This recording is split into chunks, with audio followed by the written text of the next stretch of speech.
ETF index mutual funds నేర్చుకుని stock మార్కెట్లో రాణించాలనుకుంటున్నారా? వెంటనే ఈ నెంబర్కి కాల్ చేయండి.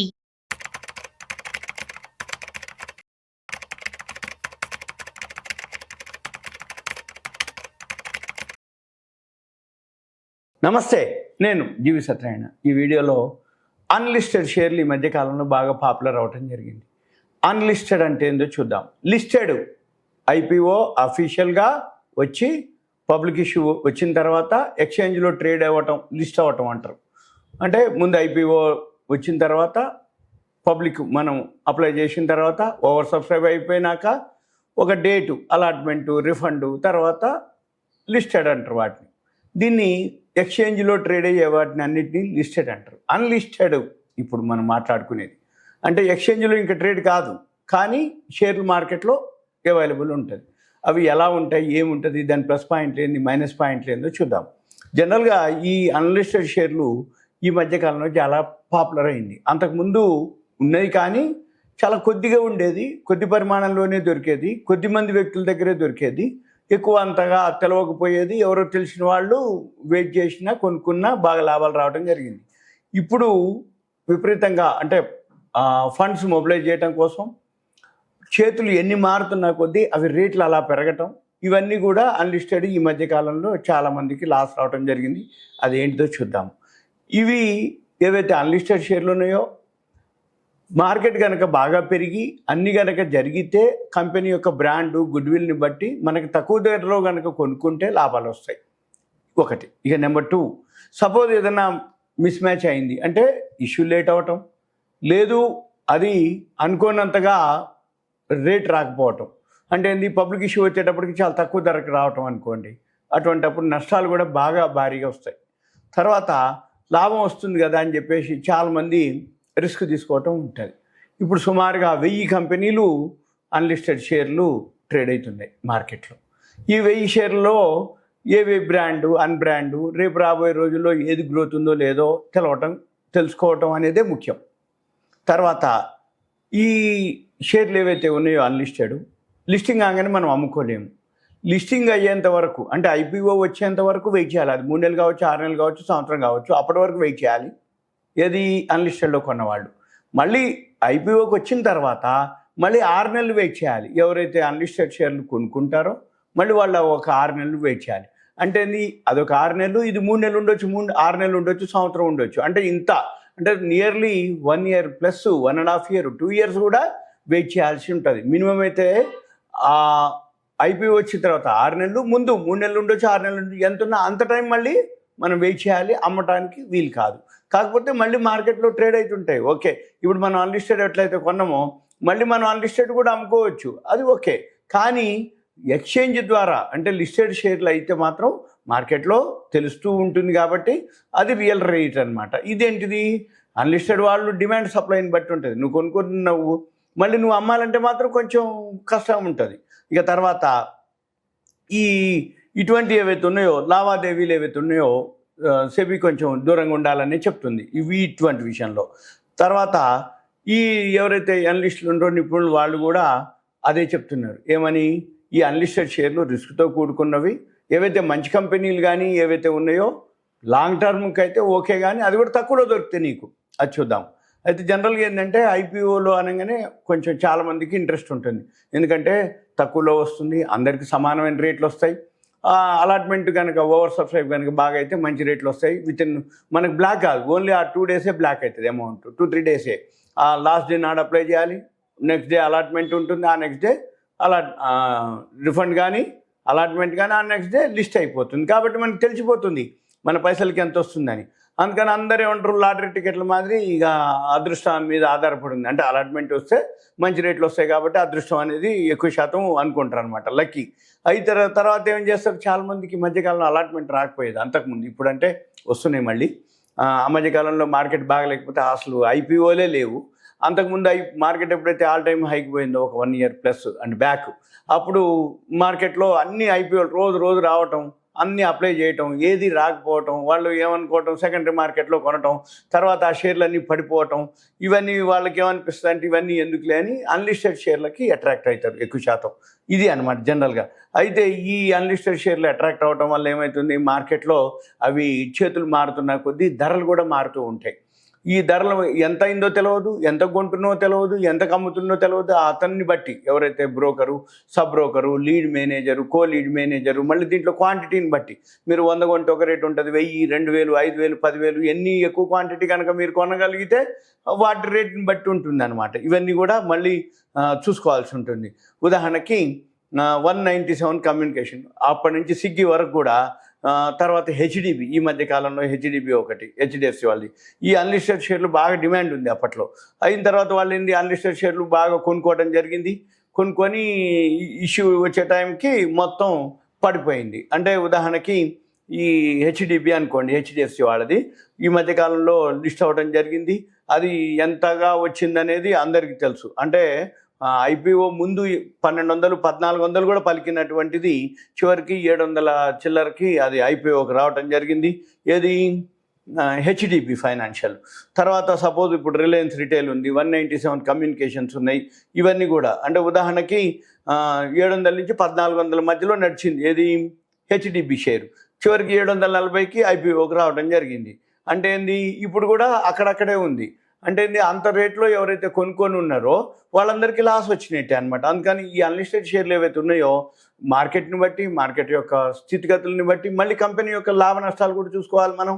మళ్ళీ okay, HDB okay, financial okay, HDFC brand okay, HDFC group okay, అన్నీ ఓకే. కానీ ప్రైసు, మనం కొనుక్కునేటటువంటి ప్రైసు ఎక్కువ ఉందా తక్కువ ఉందా అనేది. ఉదాహరణకి పేటిఎం ఉంది, అది వాళ్ళ 197 కమ్యూనికేషన్ అనమాట.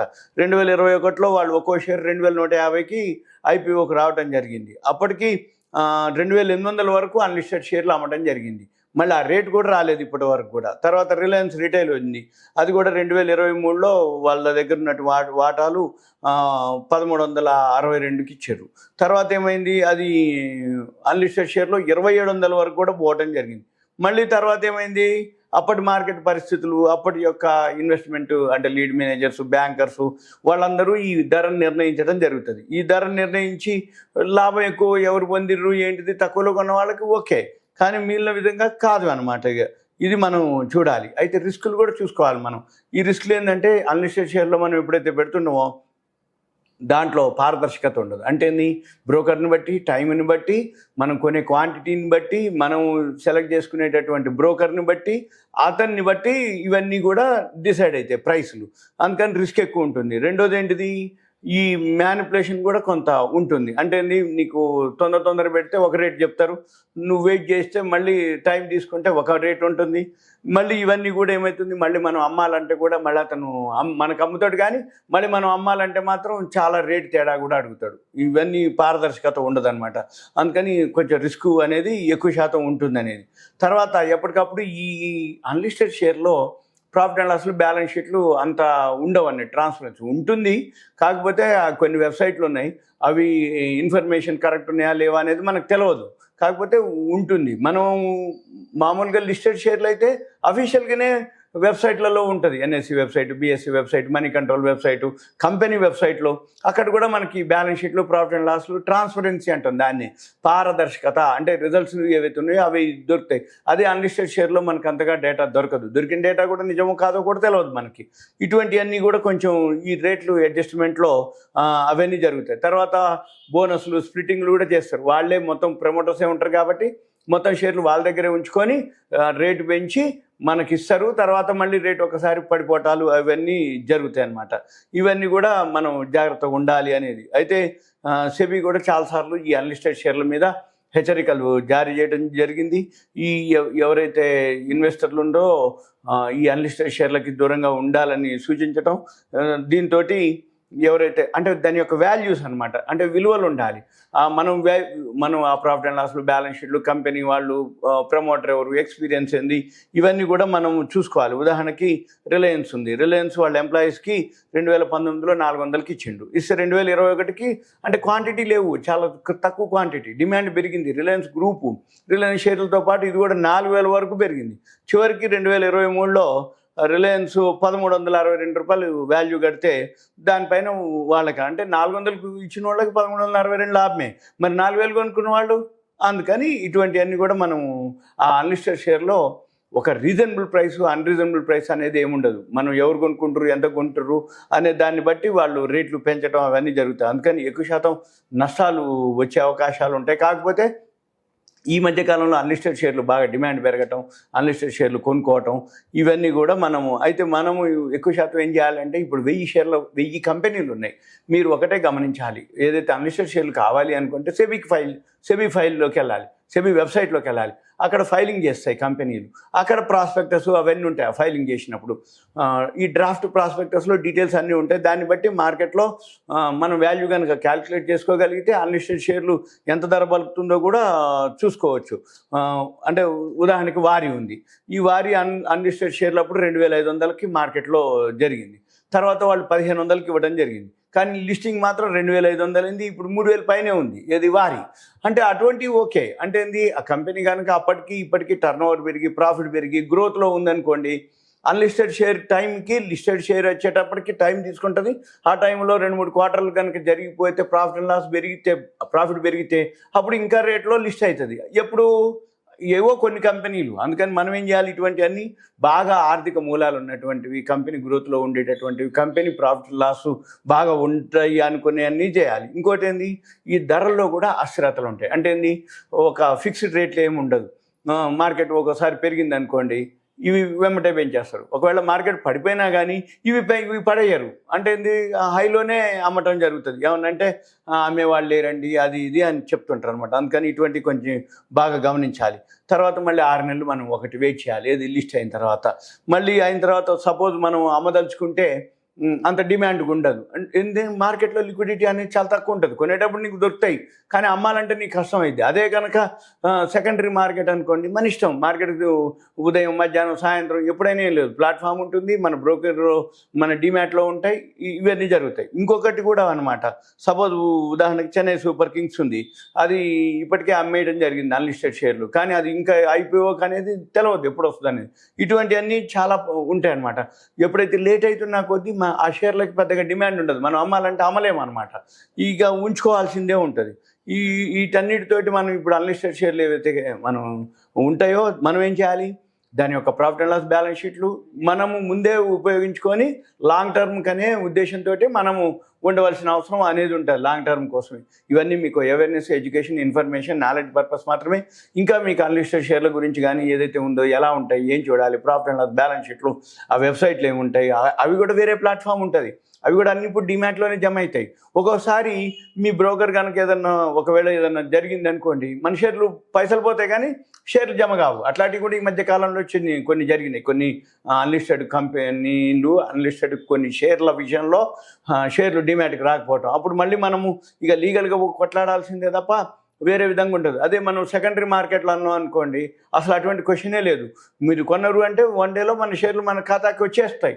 రాకపోతే ఏమంటే మనము అడగటం కానీ ఏదైనా ఉంది అంటే మనం వేరే అంటే ఫాస్ట్గా ఉంటుంది, అంటే ట్రాన్స్పరెన్సీ అంటాం. అంటే ఎటువంటి ఫ్రాడు, ఫేకు ఇటువంటివి జరగవు. కానీ ఈ అన్లిస్టెడ్ షేర్లు కొన్ని డిలేలు జరుగుతాయి. అంటే 3 నెలలు అంటారు, 2 నెలలు అంటారు, వస్తున్నాయి అంటారు, మీ డిమాట్లోకి మేము జమ అవుతాయి అంటారు. ఇవన్నీ కొంచెం ప్రాబ్లంతో. అందుకని నమ్మకమైనటువంటి వాళ్ళతోటే మీరు డీల్ చేయాల్సిన అవసరం ఉంటుంది అన్లిస్టెడ్ వరకు మాత్రం. మిగతా అయితే మాత్రం పెద్దగా అవసరం లేదు, ఎలా అని చేయొచ్చు. ఇదంతా మీకు అవేర్నెస్, ఎడ్యుకేషన్.